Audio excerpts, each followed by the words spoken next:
eh, saya merasa bahwa banyak para pemimpin di Indonesia dan juga para penegak hukum, ya, itu masih di brainwash oleh ide-ide war on terror setelah 9/11 di Amerika Serikat.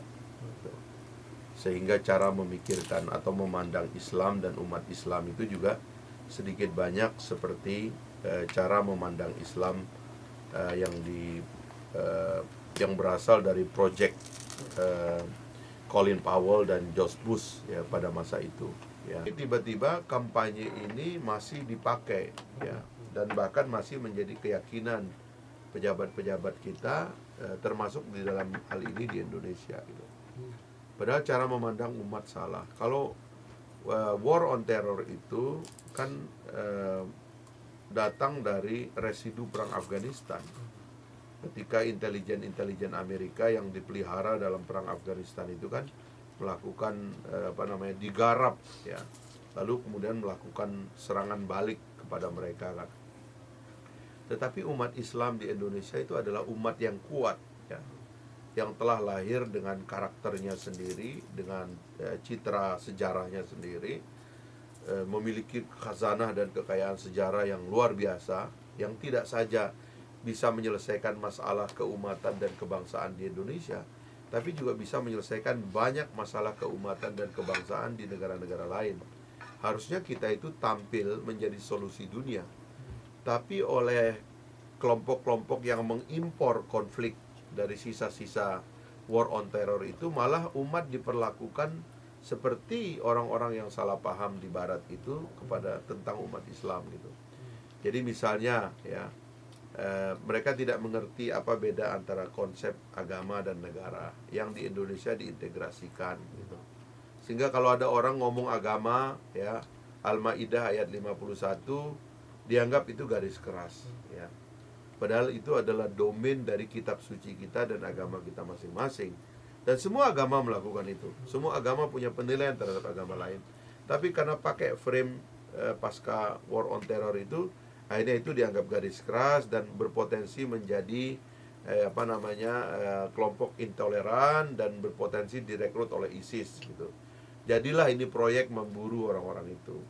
Sehingga dengan ciri-cirinya, orang berjenggot, orang jidatnya hitam, orang pakai celana cingkrang, orang pakai jubah, itu di-image-kan sebagai kelompok yang tidak toleran lah, kira-kira. Nah, ini yang bisa berlanjut kepada instabilitas umum di Indonesia. Karena itulah kriminalisasi terhadap ulama ini memiliki bahaya yang besar sekali terhadap eksistensi bangsa Indonesia, ya. Bukan saja kepada umat Islam, tetapi juga kepada bangsa Indonesia. Dan itu sebabnya kita harus melawan ini, kampanye kriminalisasi ini, kan. Karena ini datang dari pikiran yang salah, gitu. Kalau para pejabat dan juga para penegak hukum ingin belajar, gitu ya, tentang apa sih umat ini, bagaimana cara membacanya, harusnya dia mengembangkan dialog, ya, dengan para stakeholder, dengan kelompok-kelompok umat yang bisa menjelaskan nanti bagaimana kita mengelola bangsa muslim yang besar seperti Indonesia ini, yang sudah eksis dengan segala kemampuannya untuk meredam, ya, sisi-sisi yang ekstrim dari pemahaman agama itu dari sejarah ke sejarah. Tapi suatu hari dia bermanfaat juga untuk memerdekakan bangsa ini, telah digunakan untuk memerdekakan bangsa ini. Allahu Akbar itu adalah semboyan dalam jihad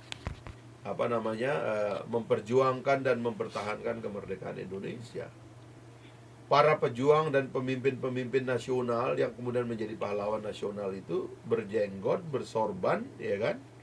Ya kan, Imam Bonjol, Pangeran Diponegoro, Kiai Haji Ahmad Dahlan, Kiai Haji Hashim Asy'ari, ini semua pejuang yang simbol-simbol yang mereka gunakan sekarang ini tuh justru di frame untuk dimusuhi.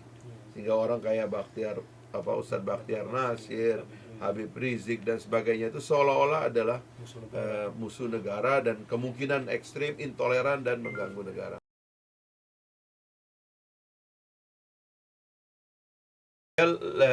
secara umum begitu, ya. Tapi ini kan narasi besar ya, yang saya kira pemikirnya di dalam negara sekarang juga nggak banyak. Gitu. Jadi orang-orang di Indonesia ini Pancasila aja dia nggak paham sejarah lahirnya. Makanya begitu ada Habib Rizik yang punya tesis S2 tentang itu, mereka bengong gitu loh. Ternyata Habib Rizik ini yang benar dan mengerti Pancasila. Tapi karena sudah kadung benci Habib Rizik gitu, kayaknya Habib Rizik kayak nggak paham gitu.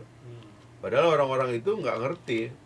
Artinya kan kalau benar jago kan, harusnya bikin dialog, bahkan debat terbuka.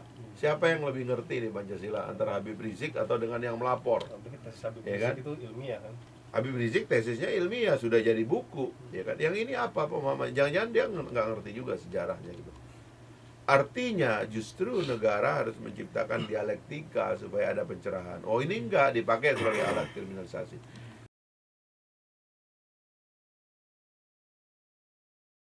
Saya mengatakan kalau Ustadz Bakhtiar Nasir itu teroris, maka saya juga teroris, dan banyak tokoh-tokoh Islam juga teroris. Kalian aja tangkap semuanya, biar puas gitu loh, ya.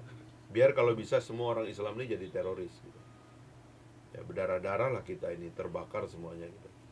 Jadi kelakuan-kelakuan seperti ini adalah kelakuan-kelakuan berbahaya, ya, yang harus di stop. Maka juga saya menghimbau teman-teman di DPR itu harus waspada dan sering-sering menginvestigasi kelakuan dari pejabat-pejabat yang ingin melenceng dari cita-cita kita bersama, mengimpor agenda-agenda orang asing ke dalam tubuh Republik, dan membaca bangsa sendiri dengan cara membaca orang asing.